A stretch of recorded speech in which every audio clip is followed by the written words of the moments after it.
ఒకప్పుడు సమస్త లోకాలు ప్రశాంతంగా ఉన్న కాలంలో దేవలోకంలో మాత్రం ఒక గంభీరమైన ఆలోచన మొదలైంది. దేవతలు, మహర్షులు అందరూ కలిసి ఒక ముఖ్యమైన ప్రశ్నపై ఆలోచనలో పడ్డారు. ఈ త్రిమూర్తులలో ఎవరు నిజంగా సత్వగుణ స్వరూపులు? బ్రహ్మ సృష్టికర్త, శివుడు లయకర్త, విష్ణువు స్థితికారకుడు. ముగ్గురూ మహాదేవులే.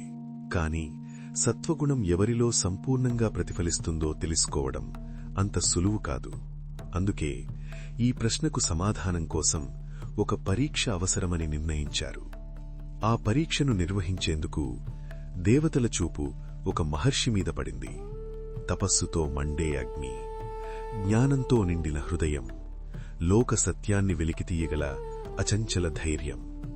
భృగు మహర్షి నిర్భయంగా సత్యాన్ని ప్రశ్నించగలవారు, ఈ పరీక్షకు ఆయనే తగినవారు అని దేవతలు నిర్ణయించారు. భృగు మహర్షి కూడా ఈ బాధ్యతను స్వీకరించి పరీక్షను ప్రారంభించారు.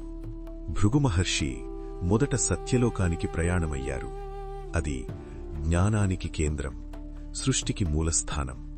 అక్కడ బ్రహ్మ సరస్వతీదేవితో కలిసి సృష్టి కార్యాల్లో లీనమై ఉన్నారు. వేదాల ధ్వని, మంత్రాల మార్మోగింపు, సృష్టి చక్రం నిరంతరం సాగుతోంది. భృగు మహర్షి బ్రహ్మ సమక్షంలో నిలిచారు. కాని బ్రహ్మ తన సృష్టి ధ్యానంలో అంతగా లీనమై ఉండడంతో భృగు మహర్షి రాకను గమనించలేదు. ఈ దృశ్యం భృగు మహర్షి హృదయాన్ని తాకింది. నేను మహర్షిని, పరీక్షకు వచ్చినవాడిని, కాని నన్ను పట్టించుకోరా అనే భావనలో అహంకారం మెల్లగా తలెత్తింది. ఆ అహంకారానికి కోపం తోడయ్యింది. ఆవేశంతో భృగు మహర్షి పలికారు, నా రాకను గౌరవించని నీవు భూలోకంలో ప్రత్యేక ఆలయ పూజలు పొందవు. నీ పూజ పరిమితమవుతుంది. ఈ మాటలతో సత్యలోకం క్షణకాలం నిశ్శబ్దమైంది. బ్రహ్మ స్పందించలేదు, వాదించలేదు. కాని భృగు మహర్షి మనసులో సంతృప్తి కలగలేదు. ఇక్కడ నాకు కావలసిన సత్వగుణ పరిపూర్ణత కనిపించలేదు అని భావించిన భృగు మహర్షి అక్కడ నిలవకుండా పోయి కైలాసం వైపు ప్రయాణమయ్యారు. అక్కడ మరో పరీక్ష వేచి ఉంది.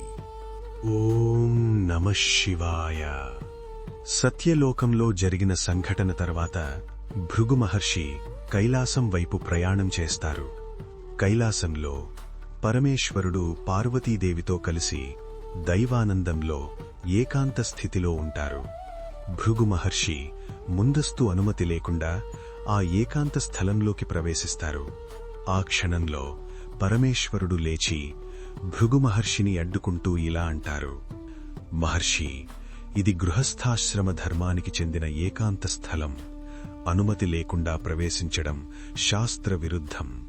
ఈ మాటలు భృగు మహర్షి అహంకారాన్ని తీవ్రంగా గాయపరుస్తాయి. పరమేశ్వరుడు తన ధర్మాన్ని గుర్తుచేసినా ఆయన కళ్లలో స్వల్పమైన ఉగ్రత కనిపిస్తుంది. అది చూసిన భృగు మహర్షి ఆవేశంతో ఇలా పలుకుతాడు, నీ స్వభావంలో ఉగ్రత ఉంది. ఈ ఉగ్రత వల్ల నీవు ఇకపై నిరాకార రూపంలోనే, లింగ రూపంలో మాత్రమే పూజింపబడతావు. ఇదే లింగరూప శాపం. ఈ శాపం వినగానే పరమేశ్వరుడు కోపపడరు, ఎదురువాదించరు, శాపాన్ని ఖండించరు. శాంతంగా ధ్యానముద్రలో నిలబడి ఆ శాపాన్ని లోకహితార్థంగా స్వీకరిస్తారు. పరమేశ్వరుడు ఇలా అనుకుంటారు, నిరాకారమైన లింగం సర్వ బ్రహ్మాండానికి ఆది అంతంలేని సత్యాన్ని తెలియజేస్తుంది. అలా శాపమే ఒక దైవతత్వంగా మారుతుంది. లింగమంటే కేవలం రూపం కాదు, అది సృష్టి, స్థితి, లయలకు మూలమైన పరబ్రహ్మతత్వం. శివుడు గృహస్థుడిగానూ లింగరూపంగానూ పూజింపడానికి ఇదే ఒక ప్రధాన పురాణ కారణంగా చెప్పబడుతుంది. భృగు మహర్షి పరీక్షలో శివుని తత్వం త్రిగుణ సమ్మేళనంగా వ్యక్తమవుతుంది. కొన్ని శాపాలు శిక్షలు కావు, అవి లోకానికిచ్చిన ఆధ్యాత్మిక మార్గదర్శకాలు. శివుని లింగరూపం భక్తిని మించి తత్వజ్ఞానానికి ద్వారం. ఓం నమః శివాయ. భృగు మహర్షి అసంతృప్తితో చివరికి వైకుంఠం వైపు పయనిస్తాడు. వైకుంఠంలో శ్రేషతల్పంపై విశ్రాంతి తీసుకుంటున్న శ్రీమహావిష్ణువును భృగు మహర్షి గట్టిగా పిలుస్తారు. ఎన్నిసార్లు పిలిచినా స్పందన లేకపోవడంతో అత్యంత తీవ్రమైన చర్యకు దిగుతారు. లక్ష్మీ నివాసమైన శ్రీహరి వామ వక్షస్థలంపై తన కాలుతో తన్నుతారు. అది జరిగిన వెంటనే శ్రీమహావిష్ణువు తన తల్పం నుంచి దిగివచ్చి భృగు మహర్షికి నమస్కరిస్తూ ఇలా అంటారు: మహర్షి, మీ రాకను గమనించలేకపోయాను, క్షమించండి. నా వక్షస్థలాన్ని తన్నడం వల్ల మీ పాదాలకు ఎంత నొప్పి కలిగిందో అని చెప్పి భృగు మహర్షి పాదాలను తన ఒడిలో ఉంచుకొని సేవ చేయడం ప్రారంభిస్తారు. అలా సేవ చేస్తూనే భృగు మహర్షి పాదంలోని అహంకారానికి మూలమైన కన్నును తొలగిస్తారు. ఆ క్షణంలోనే భృగు మహర్షి హృదయం మారిపోతుంది. ఆయన లేచి శ్రీమన్నారాయణునికి నమస్కరిస్తూ అంటారు: ప్రభూ, మీరు సర్వగుణ సంపూర్ణులు. మేము తలపెట్టిన యాగఫలం మీకే చెందాలి. యుగయుగాలకు రక్షకుడు మీరు మాత్రమే అని క్షమాపణ కోరుతాడు. ఓం నమో నారాయణాయ.